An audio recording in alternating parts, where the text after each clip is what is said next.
बिस्मिल्लाहिर्रहमानिर्रहीम। अस्सलाम वालेकुम। चूँकि कुछ जज इमरान खान के एजेंडे को आगे बढ़ाने के लिए बहुत ज़्यादा कमर बस्ता हो गए हैं और अपनी हदूद से निकल गए हैं, इसलिए टीवी चैनल्स ये ख्याल कर रहे हैं, उनकी अक्सरियत ये ख्याल कर रही है कि अब इमरान खान का इनकलाब कामयाब हो जाएगा। क्या जजों की रूलिंग से और उनके हद से निकल कर ज़ाती हमले करने से क्या कोई पार्टी हुकूमत में आ सकती है? इस पर कुछ बात करेंगे। और एक ब्रिगेडियर का रवैया और एक जज का रवैया, दोनों में क्या फ़र्क है और ख़ुदा को जवाबदेही का मतलब क्या है। फिर मौलाना फजलुर रहमान साहब के साथ जो राब्ते हुए हैं और जिनके नतीजे में इमरान खान की, क्या कहते हैं, पंजाबी का मुहावरा तो मैं इस्तेमाल नहीं करना चाहता, उर्दू का मुहावरा ये है कि खटिया खड़ी हो गई, तो उसकी रिपोर्ट इमरान खान को जेल में पहुंचा दी गई है, जिस पर ज़ाहिर है इमरान खान ने बाँ बाँ करनी थी और अब वो बाँ बाँ कर रहा है। और फिर जमात इस्लामी का पुरस्रार धरना और पुख्तूनख्वा सूबे में बगावत का दायरा वसी करने का PTI ने फ़ैसला किया है और इसकी ज़िम्मेदारी किस पर आयद होती है, ये हमारे मौज़ूआत हैं, इन पर बात करेंगे मुख्तसर। लेकिन शुरू में जो मैंने बात की उसकी मैं ज़्यादा तशरीह नहीं करूँगा। मेरे ख़्याल में तो इन जजों का एजेंडा इमरान खान को बरसरे इक़्तिदार लाने से ज़्यादा फ़ौज को तबाह करना है। आप अंदाज़ा कीजिए कि एक जज पूछ रहा है कि खुफिया एजेंसियाँ क्या कर रही हैं, इनका सिस्टम क्या है, इनके क्या लोग हैं, इनकी वर्किंग क्या है। यानी खुफिया एजेंसी फिर वो किस चीज़ की है कि जिसकी ऑपरेशंस की रिपोर्ट, यानी अगर दिल्ली में वज़ीर-ए-आज़म रा के अफसर को हुक्म दे, रा के इंचार्ज को हुक्म दे कि पाकिस्तान की ISI क्या कर रही है, इसकी तफसीलात पता करें, तो वो बात समझ में आती है। लेकिन पाकिस्तान का एक जज अगर इस बात में इंटरेस्टेड हो कि ये ISI काम किस तरह करती है, इसके कितने लोग हैं और क्या क्या दायरा कार है और इनके फंक्शन किस तरह होते हैं, और इन फंक्शंस को ओपन किया जाए पुलिस की तरह, जिस तरह पुलिस थानों का हर निज़ाम ओपन होता है, तो फिर मामला मशकूक से भी ज़्यादा मशकूक हो जाता है और एजेंडा खुल कर सामने आ जाता है कि मामला सिर्फ़ इमरान खान का नहीं है, बल्कि मामला कौमी सलामती के ख़िलाफ़ एक सबूताज की साजिश का पहलू ज़्यादा इसमें शामिल हो जाता है। लेकिन चलिए इस बहस को छोड़ते हैं। अब सिर्फ यानी ये जो बात है कि टीवी चैनल्स पर जो बैठे हुए हैं, अक्सरियत उन लोगों की इस बात को अब फैला रही है कि जजों की बगावत से पता चलता है कि इमरान खान फिर वापस आ रहा है। क्या दुनिया में कहीं जजों ने किसी हुकूमत को मुसल्लत करने का क्रेडिट लिया है? ये 2018 की जो मिसाल देंगे वो ज़ाहिर है कि गलत होगी। 2018 में जज तो आला कार थे, साकिब निसार हो या बिंदियाल हो या अजमत सईद हो, खोसा हो, ये जितने भी पलीद वजूद थे, ये अपने तौर पर कुछ नहीं कर सकते थे। ये तो इनके पीछे फ़ौज थी, उस वक्त की अस्करी क़यादत थी, ISI थी, और जिसका पूरा डिटेल अब ये ताहरुल कादरी और जो पिछले दिनों मुबशर लुकमान ने जो सबूत दिए हैं, जो तफसीलात बयान की हैं कि किस तरह लंदन प्लान में मौलवी ताहरुल कादरी ने कहा कि मुझे लाशें चाहिए, मैं फिर ही हुकूमत का तख्ता उलटने में आपकी मदद कर सकूँगा। तो ज़हीरुल इस्लाम ने कहा कि हाँ, हम आपको लाशें दे देते हैं। फिर मॉडल टाउन में 10 लाशें इनको दे दी गई और बाद में एक साजिश के तहत इन 10 लाशों को 14 लाशों की गिनती में बदल दिया गया। हालांकि 10 आदमी मारे गए थे और 10 आदमी को मारना भी बहुत बड़ा अलमिया और बहुत बड़ा संगीन जुर्म था। लेकिन इन्होंने सोचा कि शायद 10 लाशें कम हैं, तो चलो 4 की गिनती हम डाल देते हैं। फिर ताहरुल कादरी ने कहा कि हमें इनकी तरफ से हुक्म था कि वायलेंस करनी है, हमने वायलेंस की, इनके कहने पर की। और जब वो फिर धरना समेटा गया और जब मामला ख़त्म हो गया, यानी इदारों ने सोचा कि अब इस मसले को नया रुख दिया जाए, इस चीज़ को लपेट दिया जाए, तो फिर मौलवी कहता है कि फिर इन लोगों ने हमारे फ़ोन सुनने भी बंद कर दिए, रोटी भिजवाना भी बंद कर दी और हमारे साथ बड़ा इन्होंने जुल्म किया। तो ये सारा चक्कर था। तो सिर्फ जजों का मसला नहीं है कि सिर्फ आप 4, 5, 6 जजों को मिलाकर हुकूमत का तख्ता उलट देंगे, फ़ौज की क़यादत बदल देंगे और इमरान खान को दोबारा वज़ीर-ए-आज़म डिक्लेयर कर देंगे। ये पागलों का ख्वाब है। नाज़रीन, वो जो मैंने बात की ना ब्रिगेडियर का रवैया और जज का रवैया, तो वो आपके सामने है। डॉन अखबार की खबर है कि इस्लामाबाद में जमात इस्लामी के धरने पर जिस फ़ौजी अफसर ने अपनी गाड़ी चढ़ाई थी और 2 आदमियों को शहीद किया और 3 को ज़ख्मी किया, अपनी दानिश में तो उसने 5 जानें ले ली ना। वो 3 ज़ख्मी अपनी किस्मत की वजह से बच गए, उसने तो अपनी तरफ से 5 आदमी मारे थे। तो ये 5 आदमियों का कातिल जो था एक ब्रिगेडियर का बेटा बताया गया है डॉन अखबार की रिपोर्ट में। तो खैर ये खबर तो आपके इल्म में है, लेकिन मैं तो एक कंट्रास्ट की बात कर रहा हूँ। वो ये है कि वो जो फ़ौजी अफसर है जिसने ये 5 अफराद कत्ल किए वो गिरफ़्तार है और उसको मिलिट्री पुलिस ने गिरफ़्तार किया है, जिसका मतलब यह है कि उसकी माफ़ी अब नहीं हो सकती और उसको उसके जुर्म की सज़ा मिलेगी। ये अलग बात है कि जुर्म कत्ल का है, हो सकता है इसे हादसे का जुर्म बना दिया जाए, लेकिन उसे स्पेयर नहीं किया जाएगा। और कंट्रास्ट ये है कि उसके बाप ने जो एक ब्रिगेडियर है फ़ौज से इस्तीफ़ा दे दिया है इस अपने बेटे की इस मुजरमाना और वहशियाना हरकत का सदमा महसूस करते हुए। यानी उसने ये नहीं कहा कि मैं अपने बेटे को हर सूरत बचाऊंगा और मैं अपना असर व रसूख इस्तेमाल करते हुए इसे साफ निकाल कर ले जाऊंगा। हो सकता है उसके दिल में ऐसी ख्वाहिश हो, लेकिन अमली तौर पर उसने इस्तीफ़ा दे दिया। लेकिन 2 बच्चों को कत्ल करने वाली लड़की का बाप जो एक जज है वो क्या कहता है? वो इस मुकदमे को चलने नहीं दे रहा, वो इसकी तफ्तीश भी नहीं होने दे रहा। 2 बच्चों को कत्ल किया उस वहशी लड़की ने, उस दरिंदा सिफत लड़की ने 2 बच्चों को कत्ल किया। और ये जज साहब जो हैं वो ये कहते हैं कि हम सिर्फ़ अल्लाह को जवाबदेह हैं और किसी इदारे को जवाबदेह नहीं है, किसी हुकूमत को जवाबदेह नहीं है, किसी एजेंसी को जवाबदेह नहीं है, हम सिर्फ़ अल्लाह को जवाबदेह हैं। नाज़रीन, एक इंसानी नफ्सियात का एक पहलू जहन में रखिए कि जो आदमी ये कहे कि भाई मैं तो हमेशा सच बोलता हूँ और मैं सच बोल रहा हूँ, तो वो मान लीजिए कि वो आदमी झूठा है। और जो आदमी बार बार ये जतलाए कि मैं तो खुदा के सिवा किसी के सामने जवाबदेह नहीं हूँ, तो दरअसल वो ये कह रहा है कि मैं जवाबदेही से आज़ाद हूँ, मैं किसी को जवाबदेह नहीं हूँ, मैं जो मर्ज़ी जुर्म करूँ मैं जानूँ, मेरा अल्लाह जाने, तुम कौन होते हो मुझसे पूछने वाले, मैं जो जुर्म करना चाहूँ कर सकता हूँ। तो इस तरह के भाषण दुनिया के किसी मुल्क के जज ने नहीं दिए। वो अपने फ़ैसलों से बताते हैं कि वो ईमानदार हैं और अपने आइन और कानून और अखलाकियात के दायरे में रहकर इनकी पाबंदियों को मलहूज़ ख़ातर रखते हुए वो इंसाफ करते हैं।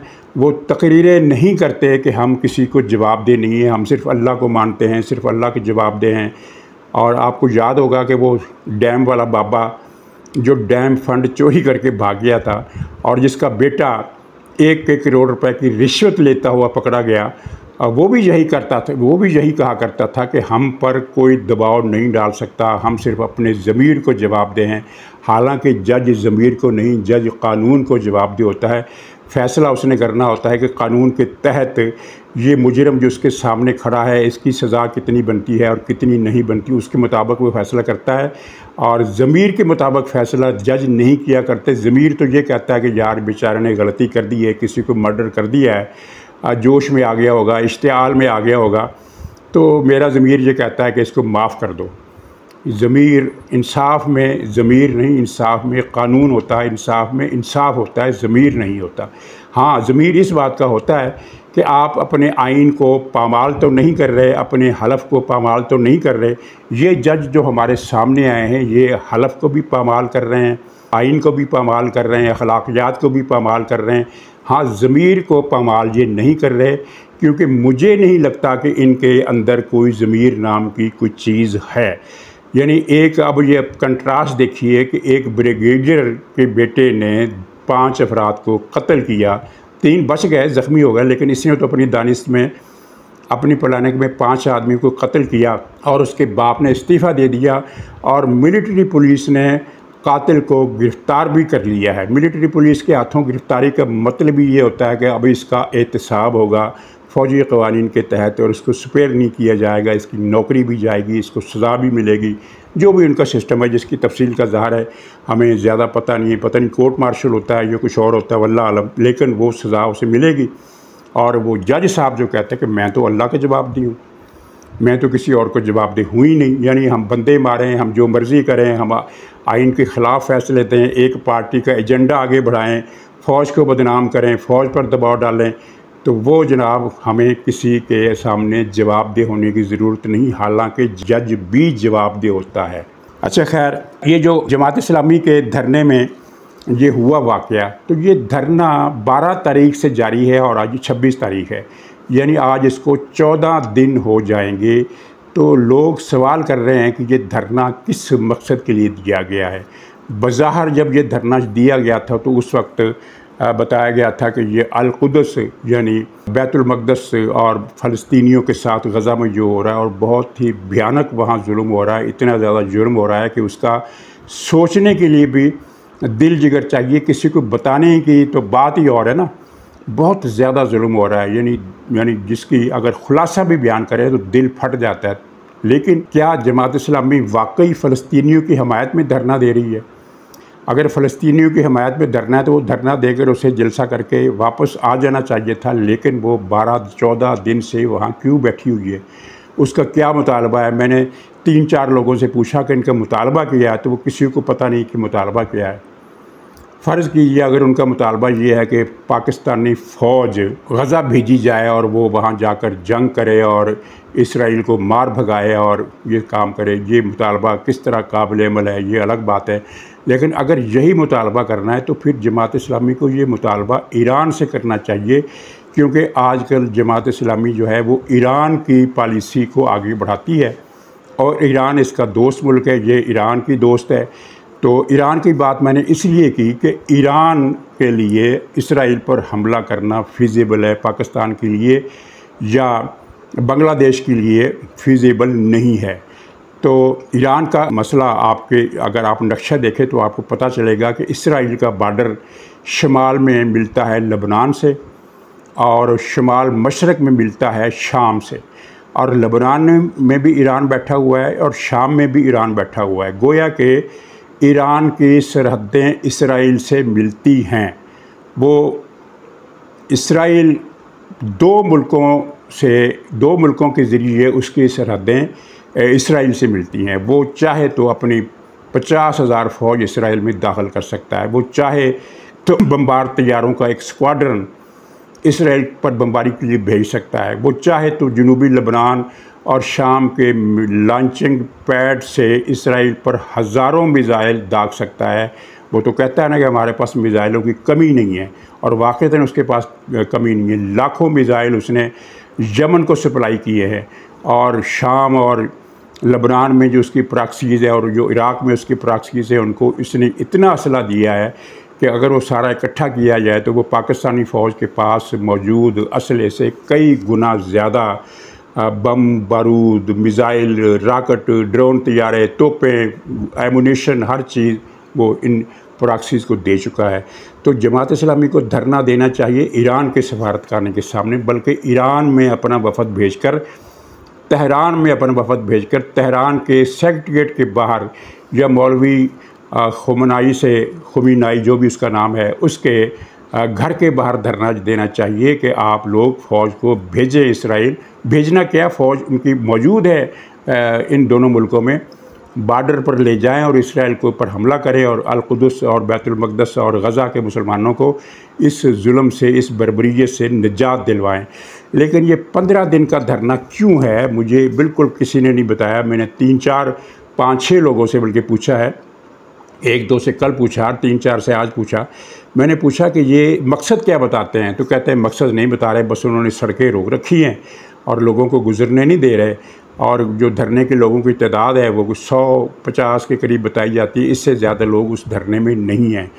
और फिर ये क्या मिस्ट्री है, और मेरा ख़्याल है इस मिस्ट्री का ताल्लुक़ जो है वो जजों के खतूत से भी है, जजों के जो रिमार्क्स आ रहे हैं उनसे भी है, और पीटीआई ने जो एक कैंपेन चलाई हुई है कि पाकिस्तान का बाइकाट करो, पाकिस्तान को इमदाद मत दो, पाकिस्तान को कर्ज़े मत दो, पाकिस्तान पर पाबंदियाँ लगाओ, पाकिस्तान को यूरोपीय बरादरी ने जो तजारती मराआत दे रखी हैं वो वापस लो। ये जो सारी मुहिम चल रही है और जो अब पख्तूनख्वा सूबे में हो रहा है, उस मामले से ये मामला जुड़ा हुआ है, और इस बात को तक़वियत मिलती है कि कादियानी लॉबी के दो मारूफ यूट्यूबर नंगे सहाफ़त नंगे वतन, दो सहाफ़ियों को, सहाफ़ी वो इनमें से एक भी नहीं है, दोनों यूट्यूबर हैं और उनका कोई सहाफ़ती बैकग्राउंड नहीं है, जिस तरह बहुत सारे लोगों का सहाफ़ती बैकग्राउंड होता है। मसलन अगर मैं अपनी बात करूं, मैं बहुत ही पिछली सफ़ों का आदमी हूं, लेकिन मैं 3 कौमी अखबारात का एडिटर रहा हूं और 4 कौमी अखबारात का चीफ़ न्यूज़ एडिटर रहा हूं, और मेरा जो सहाफ़ती तजर्बा है वो 1982-83 से शुरू होता है और ऑनवर्ड। अब इसको अंदाज़ा कीजिए कि 17-18 साल वो और 22 साल ये, 30-32 साल मेरा सहाफ़ती तजर्बा है और नॉन स्टॉप छुट्टियां लिए बग़ैर मैंने मसलसल ड्यूटी दी है। जर्नलिज़म के तकरीबन हर शोबे में मैंने ड्यूटी दी है। ये जो दो व्लॉगर हैं, इनका पस मंज़र ये है कि ये दोनों कादियानी लॉबी के मुखबिर हैं, नंगे वतन है, नंगे सहाफ़त हैं, बद किरदार हैं, झूठे हैं, बेईमान हैं और माल खाते हैं। पहले एजेंसियों से माल खाते रहे, फिर अब अपने गैर मुल्की आकाओं से माल खा रहे हैं, इमरान खान फर्रा गोगी से माल खा रहे हैं। तो शर्मनाक हद तक ये बात नाकाबिल फ़हम है कि इस कादियानी लॉबी के दो नौजवान तो खैर नहीं है, लेकिन चलिए उनको दो नौजवान कह देते हैं। तो ये कादियानी लॉबी के दो आदमी जमात इस्लामी के इस धरने से ख़िताब कर रहे हैं। इससे पता चलता है कि मसला गज़ा वालों से हमदर्दी का ये बिल्कुल नहीं है, ये कुछ और गेम है। और जिस तरह बिल्कुल उसी तरह जिस तरह ये जज हजरात कहते हैं कि हम तो आइन की पासदारी के लिए जंग लड़ रहे हैं, भाई कि तुमसे किसने कहा है कि तुम आइन की पासदारी के लिए जंग लड़ो? तुम्हारा काम है कानून और आइन के अंदर रहते हुए फ़ैसले देना, तहरीक तहफ़्फ़ुज़ आइन चलाना तुम्हारा काम नहीं है। तो ये बहरहाल अब जमात इस्लामी को वजाहत करनी चाहिए कि ये वो क्या कर रही है और किस रास्ते पर जा रही है, पीछे इनके कौन है, कौन सी ताकतें हैं मुल्की या गैर मुल्की जो पाकिस्तान में अनारकी फैलाना चाहती हैं।